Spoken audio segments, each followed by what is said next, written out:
राजनीति के किरदार। पाकिस्तान में भी एक रवीश कुमार है, लेकिन वो रवीश कुमार लेडी है और नाम है आरजू काज़मी। कह सकते हैं कि आरजू काज़मी को पाकिस्तान की रवीश कुमार। जिस तरह रवीश कुमार भारत सरकार की नीतियों की धज्जियां उधेड़ते हैं, वैसे ही आरजू भी पाकिस्तान की सरकार को आड़े हाथों लेती है।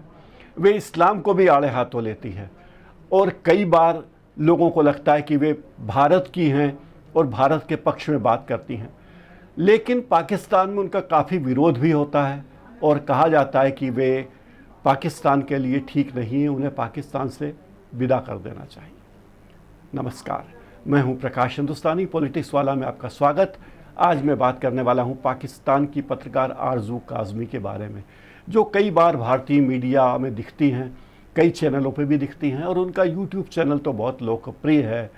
आरजू काज़मी उनका नाम है। आरजू को कई लोग आरजू भी बोलते हैं, लेकिन आरजू काज़मी उनका नाम है और सोशल मीडिया पर उनके लाखों फॉलोअर्स हैं। इसके साथ ही वे सोशल मीडिया पर भी बहुत एक्टिव रहती हैं, इतनी एक्टिव कि हर मुद्दे पर सरकार को हिलाने वाली राय रखती हैं। राणा को जो प्रत्यर्पण हुआ है हाल ही में अमेरिका से, उस राणा के प्रत्यर्पण पर ही उन्होंने एक वीडियो बनाया है और उसका नाम लिखा है भेजा फ्राई। प्रतिदिन दर्जनों ट्वीट वो करती हैं, सोशल मीडिया पर अपनी हाजिरी दर्ज कराती हैं और पाकिस्तान की सरकार उनके लिए बहुत दुखी रहती है कि कब किस तरह उनके चैनलों पर बैन लगाया जाए। पाकिस्तान की सरकार बार बार ये कोशिश कर चुकी है, तमाम सोशल मीडिया के मुख्यालयों को लिख चुकी कि आरजू काज़मी के कार्यक्रमों पर रोक लगाई जाए, उन्हें न दिखाया जाए, लेकिन आरजू है कि मानती नहीं। आरजू युवा हैं, सुंदर हैं, रवीश कुमार की तुलना में तो काफ़ी सुंदर कही जा सकती हैं, इसलिए भी उनके चाहने वाले बहुत हैं और कई लोग ऐसे हैं जो उनके कार्यक्रम सुनने के बजाय देखना पसंद करते हैं। उनकी हाजिर जवाबी लाजवाब है, उसका कोई तोड़ नहीं। वे अपने कार्यक्रमों में भारत के पत्रकारों को, बुद्धिजीवियों को भी आमंत्रित करती रहती हैं और भारत की राय मुख्य राय में मिलाकर बताती रहती हैं। आरजू काज़मी के बारे में इतना जानना काफ़ी है। वैसे वो पत्रकार हैं, उन्होंने कराची में पढ़ाई की, मेथोडिक्स कॉलेज में पढ़ाई की, उसके बाद पंजाब विश्वविद्यालय, पंजाब का विश्वविद्यालय कराची का पंजाब विश्वविद्यालय, वहाँ से डिग्री ली और वहाँ टीवी चैनलों में काम करना शुरू किया। शुरू में उनके कार्यक्रम कम लोकप्रिय थे, लेकिन धीरे धीरे उनके कार्यक्रमों की लोकप्रियता बढ़ती गई। विवादास्पद विषयों पर बोलने से वो नहीं हिचकती और अपनी बेबाक राय रखती हैं। भारत के टेलीविज़न चैनल वाले भी जब पाकिस्तान के मुद्दे पे कोई बात करनी होती है तो उन्हें बुलाना पसंद करते हैं। वे अपनी साफगोई से, अपनी खुलेपन से नए नए मुद्दे उठाती रहती हैं। जैसे अप्रैल 2023 को उन्होंने मुद्दे उठाए थे कि अपने पूर्वजों के भारत से उन्होंने अफसोस जताया था कि मेरे पूर्वज भारत के थे। दरअसल उनके पूर्वज प्रयागराज के रहने वाले थे, विभाजन के बाद पाकिस्तान चले गए और उनके बहुत सारे भाई बहन यूरोप में अलग अलग जगहों पर रहते हैं। एक तरह से उनका परिवार पूरी दुनिया में बिखर गया है। कई लोग कहते हैं कि आरजू काज़मी को भी पाकिस्तान में नहीं रहना चाहिए। कई लोग तो ये भी लिखते हैं कि वे पाकिस्तान में रहती ही नहीं हैं, वरना पाकिस्तान में उनके खिलाफ बहुत कुछ हो चुका होता। आरजू पाकिस्तान की आतंकवादी नीतियों के बारे में खुलकर बोलती हैं और कहती हैं कि पाकिस्तान को आतंकवाद का साथ छोड़ना चाहिए।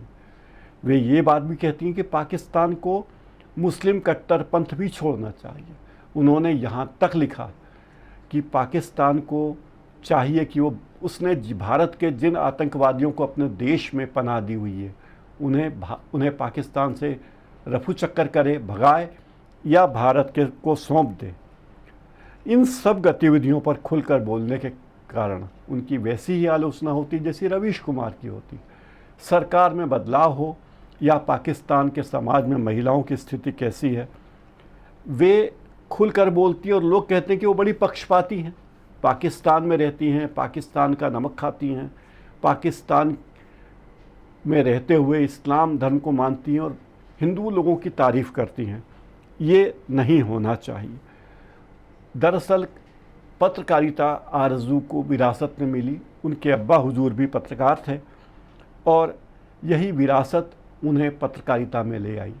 पाकिस्तान की राजधानी इस्लामाबाद के कई चैनलों में उनके नाम का डंका बजता है और वे प्रभावशाली और आधुनिक महिला पत्रकार हैं। दक्षिण एशिया के तमाम मामलों में भी वे बोलती रहती हैं और लिखती भी रहती हैं। उनके राजनीतिक विश्लेषण को अखबार वाले और वेबसाइट बहुत महत्वपूर्ण तरीके से छापते हैं।